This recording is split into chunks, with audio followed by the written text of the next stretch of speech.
할렐루야. 올해로 이제 오늘로 이제 올해 진행하고 있던 주제 설교가 우리가 5가지 오직 5 솔라스에 대한 주제 설교를 계속 하고 있는데 그 중에서도 오직 그리스도에 관한 4번째 설교 시간입니다. 다음 주부터는 이제 오직 은혜에 대해서 설교가 시작될 텐데 우리는 오직 그리스도만으로 충분한가라는 질문에서 이 설교를 시작하였죠. 그리고 그리스도의 성육신과 십자가를 다루고 오늘 그리스도와 우리의 관계를 다루려고 합니다. 그런데 우리와 그리스도의 관계를 다루기에 앞서서 우리는 세상과 그리스도의 관계를 먼저 알아야 될 필요가 있습니다. 왜냐하면 우리는 그리스도인인 동시에 세상을 무대로 살아가는 존재이기 때문이죠. 그렇다면 세상이 그리스도를 어떻게 생각하느냐 하면 너무나도 자명한 진리가 있습니다. 세상은 그리스도를 미워합니다. 너무나도 자명한 진리이죠. 더 정확히는 이 세상과 그리스도는 원수의 관계라고 할 수 있습니다. 왜냐하면 세상은 이 사탄의 영향력 아래 있고 그들의 지시에 순응하며 살아가는 사람들이 살고 있는 곳이기 때문이죠. 에베소서 2장 2절을 보게 되면요. 제가 읽어드릴게요. 에베소서 2장 2절에는 이렇게 말씀하고 있어요. 그때에 너희는 그 가운데서 행하여 이 세상 풍조를 따르고 공중의 권세 잡은 자를 따랐으니 곧 지금 불순종의 아들들 가운데서 역사하는 영이라고 말하고 있습니다. 바울이 이렇게 에베소서에서 밝히고 있듯이 예수님을 믿기 전에 우리는 세상의 풍조를 따르고 공중의 권세를 잡은 자를 따라서 하나님 앞에 불순종하며 살았던 존재였습니다. 그것은 지금도 변하지 않고 여전한 것이죠. 때문에 예수님을 믿지 않는 사람들은 여전히 세상의 풍조를 따르고 공중의 권세를 잡은 자, 즉 사탄의 말에 순종하면서 하나님을 거역하며 살아가고 있다는 것입니다.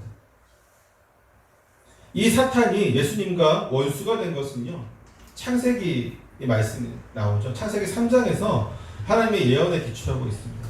창세기 3장 15절을 한번 찾아볼까요? 원시복음이라고 하는 부분인데요. 창세기 3장 15절입니다. 맨 앞에 있으니까 금방 찾겠죠? 같이 읽습니다. 창세기 3장 15절 시작. 내가 너로 여자와 원수가 되게 하고 내 후손도 여자의 후손과 원수가 되게 하리니 여자의 후손은 내 머리를 상하게 할 것이요 너는 그의 발꿈치를 상하게 할 것이니라 하시고. 아멘. 내가 너로, 여기 너가 누굽니까? 뱀이죠. 그리고 여자의 후손은 누구예요? 여자의 후손이 예수님이죠. 그러니까 하나님은 아담과 하와를 유혹해서 범죄하도록 만든 뱀에게 여자와 원수가 되게 하고 뱀의 후손인 사탄과 여자의 후손인 예수님 사이에서 원수가 되게 하겠다라고 창세기 때 에덴 동산에서 말씀을 하신 거죠. 그리고 그 예언은 결국 예수님이 2000년 전에 이 땅에 오셔서 십자가에 못 박히시고 부활하심으로써 뱀의 후손인 사탄의 머리를 상하게 하심으로 승리하심으로 그 예언을 이루어 나가게 되는 것이죠. 때문에 세상의 풍조와 사람들의 연약함에 기대어서 그들을 조종하려고 하는 이 사탄은 끊임없이 그리스도를 배척하게 만들고 사람들로 하여금 그리스도인들을 원수가 되게 만듭니다. 때문에 예수님도 세상이 너희를 미워하면 그것은 너희보다 먼저 나를 미워한 것이라고 말씀하셨던 것이죠. 요한복음 15장 18절인데요. 세상이 너희를 미워하면 너희보다 먼저 나를 미워한 줄을 알라고 예수님께서 말씀하셨습니다. 또 예수님은 세상이 자신을 미워하는 것이 자신이 세상의 일들을 악하다고 증언하였기 때문이다라고 말씀하셔요. 요한복음 7장 7절에 보면 세상이 너희를 미워하지 아니하되 세상이 너희를 미워하는 것이 아니야 하면서 말씀하십니다. 그러면서 이는 내가 세상의 일들을 악하다고 증언하다. 너를 미워하는 것이 아니라 나를 미워하는데 그 이유는 내가 이 세상이 악하다고 증언하였기 때문이다라고 말씀하세요. 예수님이 세상이 악하다고 증언한 것은 무엇입니까? 이 세상을 창조하신 하나님이 악한 것이 아닙니다. 이 세상이 하나님이 창조하신 그 세상 자체가 악하다는 것이 아니라 지금 공중권세를 잡은 사탄과 그 사탄의 유혹에 넘어가서 죄의 길로 가고 있는 그 사람들 때문에 이 곳이 악하게 되었다라고 말씀하고 있는 것이죠. 결국 그리스도와 사탄이 원수가 되었듯이 그분을 믿고 따르는 우리와 사탄을 믿고 따르고 섬기는 세상의 사람들도 원수가 될 수밖에 없는 것입니다. 우리가 아무리 그들을 사랑하고 감싸고 이해하려고 할지라도 그들이 우리를 미워하는 것은 어쩔 수 없는 진리라는 것이죠. 때문에 믿음의 사람은 세상에서 힘겨울 수밖에 없는 것입니다. 그러면 우리가 승리할 수 있는 것은 무엇 때문입니까? 바로 우리와 함께 계시는 예수님 때문이죠. 만약에 예수님 믿고 원수가 세상과 원수가 되어서 이 길이 너무나도 힘들고 원수니까 그들이 얼마나 우리를 핍박하겠어요. 핍박만 받는 인생이라면 누구도 이 길을 걸어가지 못할 겁니다. 심지어는 이 길을 그 누구도 승리할 수 없을 거예요. 가다가 다 힘들어서 포기하거나 아니면 그들의 손에 비참한 치료를 맞이할 수밖에 없겠죠. 그러나 우리가 이 길을 걸어갈 수 있는 능력과 이 길을 가운데 승리할 수 있는 능력과 결국 궁극적으로는 우리가 이 안에서 온전한 승리를 그 기쁨과 쾌락을 그 유익을 나눌 수 있는 가장 궁극적인 이유는 바로 예수 그리스도가 우리와 함께 계시다는 것이죠. 이미 뱀의 머리를 상하게 하신 분, 궁극적으로는 요한계시록에 나온 것처럼 그 뱀과 그 어둠의 세력들을 감옥에 가두고 무적에게 가두는 그 승리하신 최후의 승리하신 그분이 우리와 함께 하실 것이기 때문에 우리는 이 길을 걸어갈 수 있는 것입니다. 믿으십니까?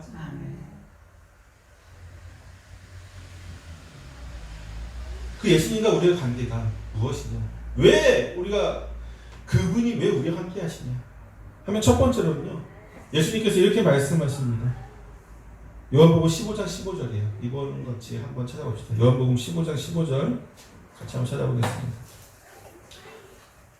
14절부터 한번 해봅시다. 14절부터 15절입니다. 시작. 너희는 내가 명하는 대로 행하며 곧 나의 친구라. 이제부터는 너희를 종이라 하지 아니하리니 종은 주인이 하는 것을 알지 못함이라. 너희를 친구라 하였노니 내가 아버지께 들은 것을 다 너희에게 알게 하였음이라. 아멘. 예수님께서 우리를 뭘로 부르셨습니까? 친구로 부르셨죠. 근데 조건이 있어요. 우리가 예수님의 친구가 되기 위한 조건이 뭐라고 나옵니까? 14절에 처음에 뭐라고 나와요? 너희는 내가 명하는 대로 행하면 곧 나의 친구라. 나의 친구가 되기 위한 전제 조건은, 예수님의 친구가 되기 위한 전제 조건은 예수님이 명하는 대로 행하는 거예요. 아까 주일학교 아이들에게 설교할 때도 얘기했지만 이것은 너무 당연한 겁니다. 친구끼리 서로 같은 곳을 바라보고 같은 곳을 좋아해야 되잖아요. 그렇죠? 예수님이 우리에게 맞출 수 있을까요? 우리에게 맞출 수는 없잖아요. 우리는 본질적으로 어떤 존재예요? 악한 존재잖아요. 아무리 우리가 거듭나서 새롭게 되어서 이제는 거룩한 것을 추구할 수 있는 능력을 갖춘 존재가 되었다고 할지라도 여전히 우리에게는 악하고 연약한 성품들이 남아있잖아요. 그렇죠? 성화되는 과정 중에 있는데 예수님이 우리에게 맞출 수는 없잖아요. 그렇죠? 예수님이 악해질 수 없잖아요. 예수님이 연약해질 수 없잖아요. 그렇죠? 우리가 예수님에게 따라가는 게 너무나 당연한 겁니다. 예수님과 같은 곳을 바라보고 예수님이 추구하시는 것을 같이 추구하고 예수님께서 명하신 그대로 행할 때에 우리는 이 땅 위에서 예수님의 진정한 친구가 될 수 있게 되는 것이죠. 명하는 대로 하는 것은 그의 친구가 라는 친구가 되어지는 것이죠. 근데 왜 친구가 되어져야 될까요? 예수님께서 이렇게 말씀하십니다. 종은 주인이 하는 것을 알지 못하지만 친구는 아버지께 들은 것을 알려줄 수 있기 때문이다 라고 우리에게 말씀합니다. 구약시대 이스라엘 백성들은 하나님의 종으로서 하나님을 섬기고 또 그 말씀에 복종하고 시키는 대로 행하였지만 그들이 하나님이 하시는 일에 대해서 제대로 알지 못하였어요. 단순히 지금 시키시는 일이 이 전쟁에서 우리를 승리하게 하기 위해서구나. 단순히 눈앞에 있는 것들을 어떻게 유추할 수 있겠죠. 단순히 우리가 말씀을 따라서 순종할 때에 우리를 복되게 하시려는구나. 이 정도밖에 생각 못했어요. 하나님이 그 일을 통해서 우주적인 하나님의 구원의 계획과 창조의 역사와 그 하나님의 놀라우신 세대를 아우르고 역사를 아우르는 그 놀라운 계획에 대해서 그들은 전혀 알 수가 없었습니다. 왜? 종이었으니까. 그러나 예수님은 우리가 그렇게 되기를 원치 않으세요. 우리가 단순히 시키는 일만 하는 종이 되기를 원치 않으십니다. 예수님은 우리가 어느 정도는 하나님의 구원의 놀라운 계획을 알기를 원해요. 하나님의 구원의 역사와 앞으로 재림하여 오실 예수님 그 사이에 있을 놀라우신 구원의 역사 가운데 우리가 주역이 되기를 원하십니다. 단순히 종으로서 시키는 일만을 하는 어떤 단순 도구의 역할이 아니라 하나님의 그 역사 가운데 동참하는 하나님의 동력자가 되기를 원하시는 것이죠. 그러게 되기 위해서는 종이 아니라 친구가 되어야 합니다. 친구가 되어야지만 예수님께서는 아버지에게 들은 것, 즉 성부께서 계획하시는 이 놀라운 계획 가운데 그 모든 것을 다는 아닌데도 어느 정도 우리에게 알려주실 수가 있다고 하는 것이죠. 여러분 때문에 우리는 그냥 어리석은 종이 되어서는 안 됩니다. 종과 친구의 분명한 차이가 있어요. 첫 번째는 종은 맹목적으로 시키는 일만을 수동적으로 행하지만 친구는 사랑하는 자신의 친구가 잘 되기를 바라는 마음으로 내가 무엇을 할 수 있을까라고 하는 그런 생각으로 능동적으로 일한다는 것이죠. 우리는 주님의 일꾼이라고 얘기를 합니다. 우리는 어때서는 주님의 일꾼으로서 내가 주의 종으로서 일을 한다고 하는데 우리가 단순히 성경 말씀이 이렇게 있으니까 그냥 하는 것이 아니에요. 이웃을 사랑하는, 그냥 사랑하는 것이 아니라 이 사랑을 통해서 어떻게 하나님의 영광을 받을까? 단순하잖아요. 그렇죠? 살인하지 말라? 그래, 살인하지 말라고 해서 살인 안 해. 이게 아니라 이 살인을 왜 하지 말아야 되는지, 왜 생명이 그 가운데 귀한지, 하나님 그 생명을 통해서 어떻게 역사하시는지 이런 것들을 능동적으로 생각할 수 있어야 된다는 거죠. 그게 친구의 모습이에요. 단순히 말씀이 이렇게 돼 있으니까 그래 말씀대로 행한다. 로봇도 아니고 종도 아니고 그렇게 해서는 결국 하나님의 구원 계획을 온전히 깨달을 수가 없습니다. 두 번째로 종은 그가 행한 모든 영광을 주인이 가져갑니다. 그렇죠? 종이 밭을 다 갈았어요. 그러면 그 밭이 종의 것입니까? 아니잖아요. 밭을 열심히 갈고 1년 동안 열심히 농사를 했어요. 그거 다 누구 거예요? 왕의 것이잖아요. 주인의 것이잖아요. 그렇죠? 심지어 조선시대도 마찬가지지만 전쟁이 나면요 종들은 곡괭이를 내던지고 칼을 들고 창을 들고 나가서 싸워서 전쟁을 했어요. 주인을 따라서. 전쟁에서 이겼습니다. 그럼 종들은 뭐가 될까요? 아무것도 아니에요. 그 주인은 벼슬도 하고 그 주인은 뭐 나라님이 주시는 많은 상금도 받겠지만 종들은 아무것도 없어요. 마음씨 좋은 정말 좋은 주인을 만나야지만 그나마 좀 이렇게 대우를 받는 것이지 전쟁에 나가서 주인하고 똑같이 싸웠는데 더 험한 곳에 싸웠는데도 불구하고 아무런 영광이 없어요. 그러나 친구는 어떻게 합니까? 그 영광을 같이 하는 것입니다. 친구는 누군가 잘 되면은 그냥 그 사람이 잘 되는 것으로 끝나는 것이 아닙니다. 내가 열심히 하고 이 사람이 열심히 했을 때 둘이 같이 시너지 효과가 나오듯이 친구는 함께 영광을 받는 존재예요. 함께 영광을 공유하는 존재입니다. 우리가 하나님의 영광을 위해 살아간다고 계속 고백을 하죠. 그의 영광을 위해 살아간다고 하지만 웨스트민스터 소요리문답 제1문에서 그 다음에 뭐가 나와요? 인생의 제일 된 목적은 무엇입니까? 하고 물었을 때 하나님의 영광을 위해 살아가는 것입니다 하고 그 다음에 바로 뭐가 나오냐면 영원토록 그로 인해서 영원토록 즐거워하는 것입니다. 영광을 하나님께 돌리지만 비록 우리는 모든 영광을 하나님께 돌리지만 그 영광 안에서 우리는 같이 즐거워하고 같이 이 가운데서 승리하며 같이 그 영광을 공유하는 것이죠. 그렇지. 친구는 예수님과 우리는 그런 존재라는 것이죠. 같이 영광을 공유할 수 있는 존재. 또 세 번째로 종은 주인이 행하는 일에 단순한 도구에 지나지 않지만 친구는 인격적인 동반자가 되어집니다. 무슨 얘기냐면요. 그와 우리 사이에는 예수님과 우리 사이에는 인격적인 나눔이 있다는 것이죠. 단순히 도구는 뭐예요? 아무런 생각도 없잖아요. 그냥 이게 주인이 이렇게 행하는 대로 행하는 것이 아니라 같이 나누고 서로 인격적인 교제 가운데 그분의 인도하심에 우리가 따라갈 수 있게 되는 것이죠. 우리가 예수님의 친구라고 하는 것에 대해서 사실은 많은 이들이 깊게 설교하지 않습니다. 그렇죠?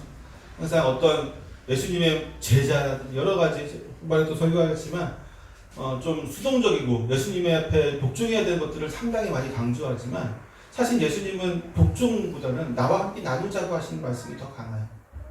예수님께서는 친구로서 서로 나누기를 원하셨고요. 인격적인 교제를 받기 원하셨고요. 그 가운데 우리가 그와 함께 주님이 주시는 은혜 가운데 살아가기를 원하셨던 겁니다. 그것을 나누기를 원하셨던 것이죠. 사랑하는 성도 여러분, 여러분은 예수님의 종입니까? 친구입니까? 친구가 되시기를 축원합니다. 더 친한 친구가 되기를 축원합니다. 두 번째로 우리와 예수님의 관계는 제자의 관계이기도 하죠. 제자는 스승으로부터 가르침을 받고 또 훈련을 받은 자를 말합니다. 그러나 단순히 배우고 학습하는 자가 아니라 스승의 가르침을 가감없이 그대로 받아들이고 그 가르침에서 깨달음을 얻어서 자기 행동의 지표로 삼는 자를 의미하죠. 즉 스승의 철저한 추종자로서 스승의 가르침과 사상, 행동, 성품 등의 모든 것을 따르는 사람들을 가리키는 말이 바로 제자라고 합니다. 요즘에 스승과 제자의 관계가 어떻습니까? 혹시 여러분의 자녀들이 자기의 학교 선생님을 굉장히 존경하는 모습을 본 적이 있습니까? 별로 없죠.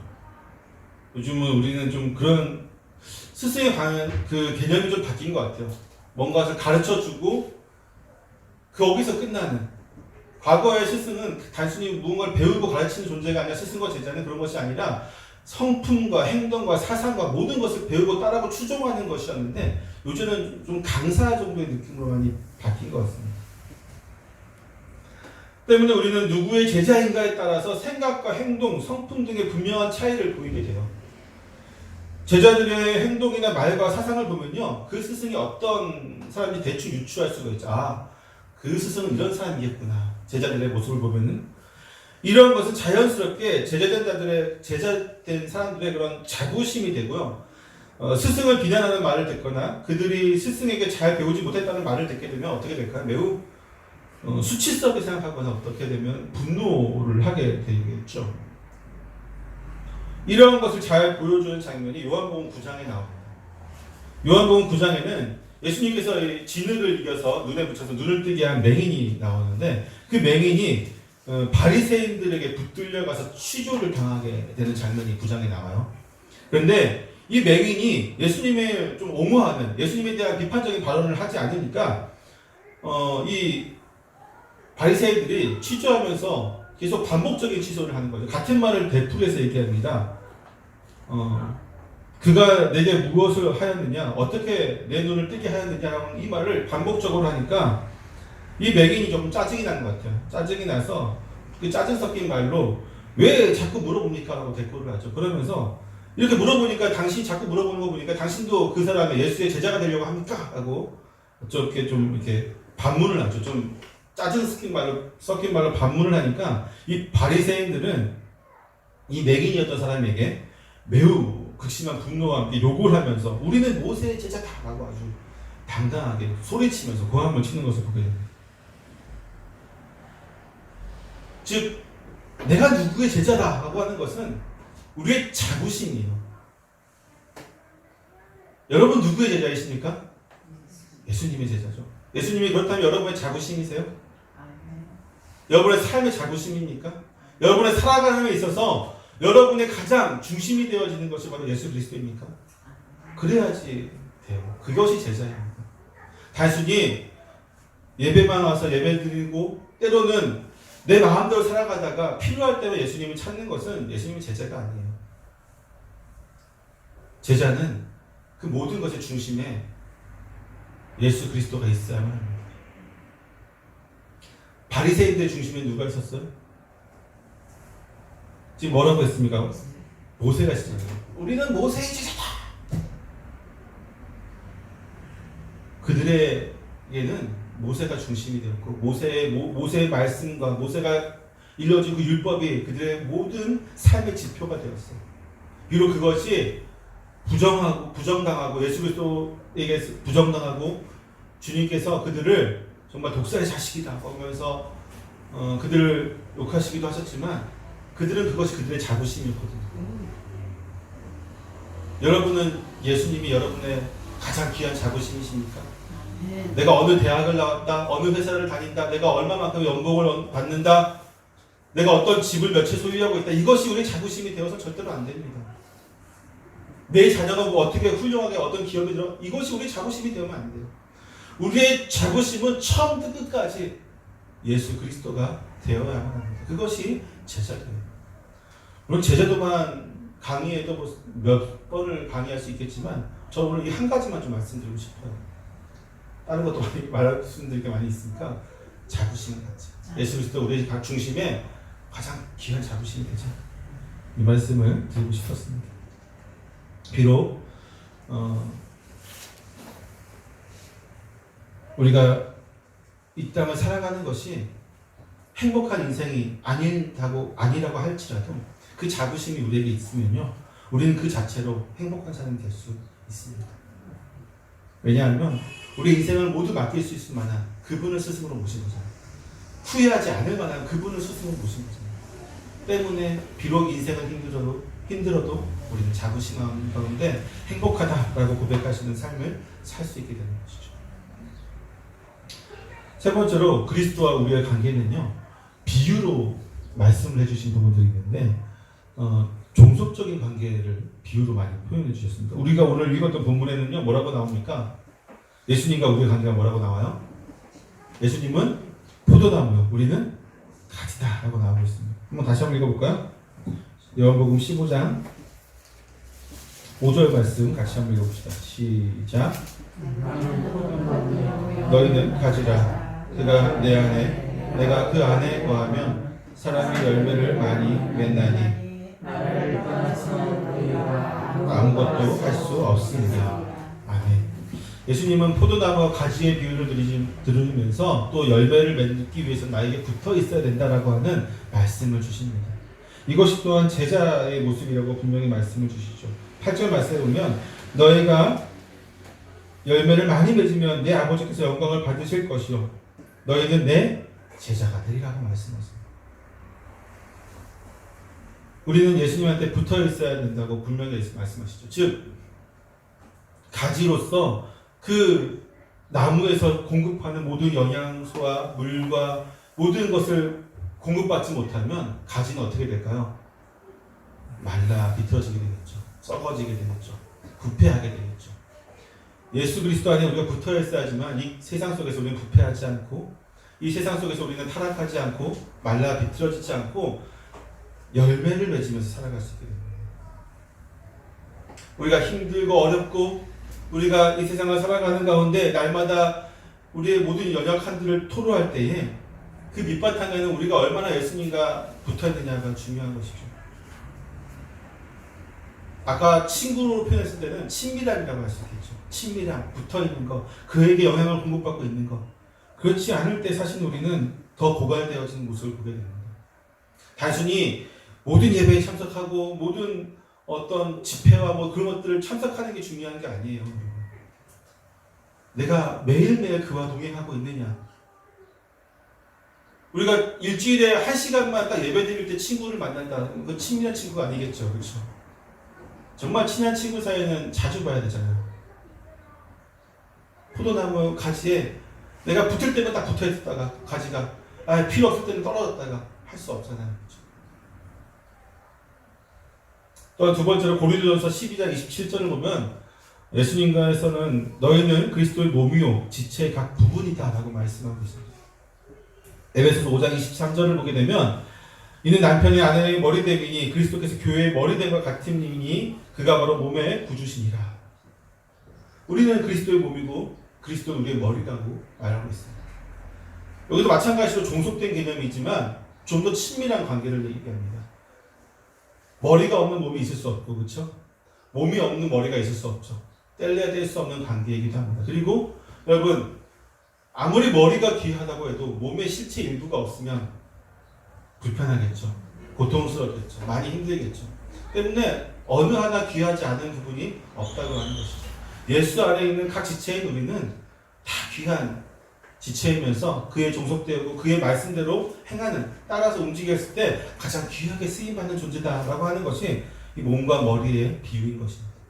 즉 손은 손의 역할을 감당하고 심장은 심장의 역할, 다리는 다리의 역할이 머리에서 시키는 대로 했을 때 가장 몸을 건강하게 하는 것이고 몸을 안전하게 하는 것이고 가장 하나님 앞에 귀하게 쓰임받는 것, 가장 귀한 일이 된다는 것이죠. 또한 세 번째로 우리가 예수님에 관해서 비유로 말씀을 어떻게 하시냐면 고린도후서 11장 2절을 보게 되면요, 바울이 이렇게 얘기합니다. 내가 하나님의 열심으로 너희를 위하여 열심을 내노니 내가 너희를 정결한 처녀로 한 남편인 그리스도께 드리려고 중매하기로다. 우리를 신부, 정결한 신부로 비유하고요, 예수님은 신랑으로 비유하고 있습니다. 신랑과 신부의 관계는 어떤 관계입니까? 이 땅 위에서 가장 친밀한 관계입니다. 하나님이 정해주신 관계 중에서 이 땅에 있는 모든 관계 중에서 가장 친밀한 관계가 바로 부부의 관계잖아요. 부부의 관계가 친밀하지 않으면, 조금이라도 친밀하지 않으면 어떻게 될까요? 어긋나게 되죠. 못 살게 되겠죠. 남이 되거든요. 그래서 이 관계는 항상 친밀할 수밖에 없고 친밀해야만 하는 관계인 것이죠. 결국 우리와 예수님의 관계를 이 비유로 나타내면서 성경은 뭐라고 얘기하냐면 종속적인 관계이면서 동시에 인격적인 관계인 것을 나타내고 있습니다. 친구이면서 제자이면서 또 우리는 그의 백성이면서 또 우리는 나무가 가지와 포도나무 사이에 관계이고 머리와 지체의 관계이고 신랑과 신부의 관계로서 그의 종속되어졌지만 매우 인격적이고 친밀한 관계를 동시에 가지고 있는 관계가 나와 예수 그리스도, 우리와 예수 그리스도의 관계라고 하는 것이죠. 때문에 구약의 하나님처럼 단순히 섬기면서 두려워하면서 경외하면서 무서워하는 그런 예수님이 아니라, 그런 하나님이 아니라 우리는 예수님 가운데 분명히 다가가야 돼요. 친해야 돼요. 친밀해야 돼요. 인격적인 교제를 나눠야 돼요. 그래야 했을 때 우리는 더 성장할 수 있고 더 건강해질 수 있고 더 온전해질 수 있고 열매를 맺을 수 있고 이 땅에서 승리할 수 있게 됩니다. 사랑하는 성도 여러분, 그리스도, 오직 그리스도 그 한 분이 저와 여러분에게 가장 귀한 이름이 되기를 소망합니다. 그 어떠한 이름도 이 이름을 대체할 수 없고, 그 어떠한 이름도 이 이름 위에 설 수 없고, 그 어떠한 이름도 우리 마음을 흔들지 못하면 고백할 수 있기를 소망합니다. 4주에 걸쳐서 오직 그리스도라는 주제로 설교를 드렸는데요, 다른 거 다 잊어먹어도 하나만 기억했으면 좋겠어요. 예수 그리스도, 오직 그 한 분만이 나의 유일한 구원자이시다. 그리고 오늘 말씀이 여러분과 제가 그리스도 안에 그 유일한 구원자와 내가 결코 먼 사이가 아니고 결코 동떨어진, 정말 나와 상관없는 분이 아니라 나와 제일 세상에서 가장 가까운 그 존재라고 하는 것을, 또한 그분이 우리를 그렇게 불렀다고 하는 것을 분명히 기억하시기를 부탁드립니다. 그러면 우리는 또 한 주간의 삶 속에서 분명히 승리할 수 있을 것입니다. 기도하겠습니다.